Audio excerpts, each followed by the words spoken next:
Easy steno YouTube channel पर आप सभी का स्वागत है। डिक्टेशन 5 सेकंड बाद स्टार्ट होगी। Ready start.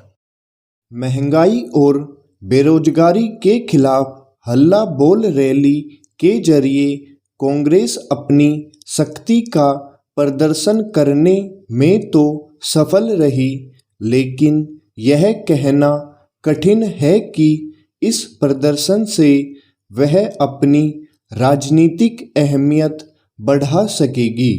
स्वाभाविक रूप से इस रैली में सबकी निगाहें इस पर लगी थी कि राहुल गांधी क्या कहते हैं और किन वक्ताओं को बोलने का अवसर मिलता है।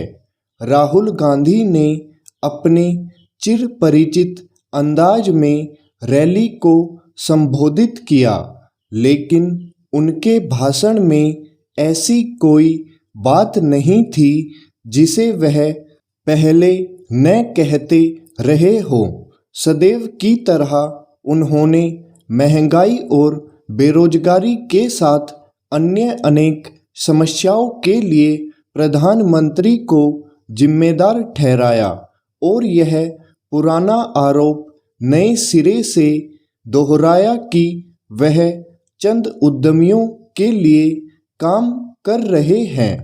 कोई भी समझ सकता है कि उन्होंने बिना नाम लिए अंबानी और अदानी को खास तौर पर निशाने पर लिया।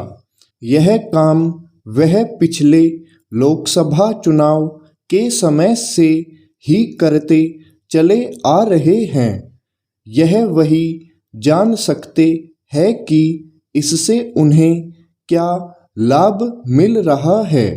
राहुल गांधी यह बात भी न जाने कितनी बार पहले भी कह चुके हैं कि न्यायपालिका, चुनाव आयोग समेत सभी लोकतांत्रिक संस्थाओं को कमजोर करने का काम किया जा रहा है।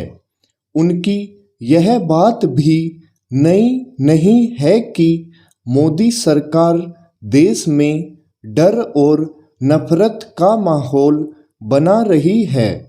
इस पुराने आरोप में उन्होंने यदि कुछ नया जोड़ा तो यह कि इससे चीन और पाकिस्तान को फायदा मिल रहा है। कहना कठिन है कि राहुल की बातों से आम जनता कितना प्रभावित होगी, लेकिन इससे भी इनकार नहीं किया जा सकता कि महंगाई और बेरोजगारी सरीखी समस्याएं सिर उठाए हुए है। पता नहीं सरकार इन समस्याओं पर कब तक नियंत्रण पा पाएगी, लेकिन आम जनता यह जान समझ रही है कि ये वे समस्याएं हैं जिनसे देश ही नहीं बल्कि पूरी दुनिया जूझ रही है। बेहतर होता कि प्रमुख विपक्षी दल के रूप में कांग्रेस इन समस्याओं के समाधान पर भी चर्चा करती, लेकिन वह यह काम न तो संसद में कर रही है और न ही संसद के बाहर। हल्ला बोल रैली के जरिए कांग्रेस ने शक्ति प्रदर्शन अवश्य किया, लेकिन वह एकजुटता का प्रदर्शन करने में नाकाम रही। इस रैली में भूपेंद्र सिंह हुड्डा को छोड़कर उन नेताओं को कोई प्राथमिकता नहीं दी गई जो पार्टी के संचालन के तौर तरीकों को लेकर लंबे अरसे से सवाल उठाते आ रहे हैं और इन दिनों अध्यक्ष पद के चुनाव में पारदर्शिता की मांग कर रहे हैं। इस रैली ने यह भी स्पष्ट किया कि कांग्रेस नेता राहुल को ही नेतृत्व सौंपने पर जोर दे रहे हैं।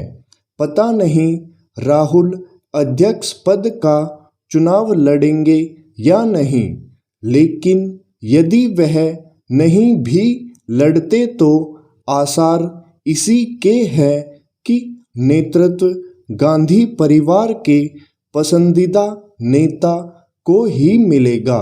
स्टॉप।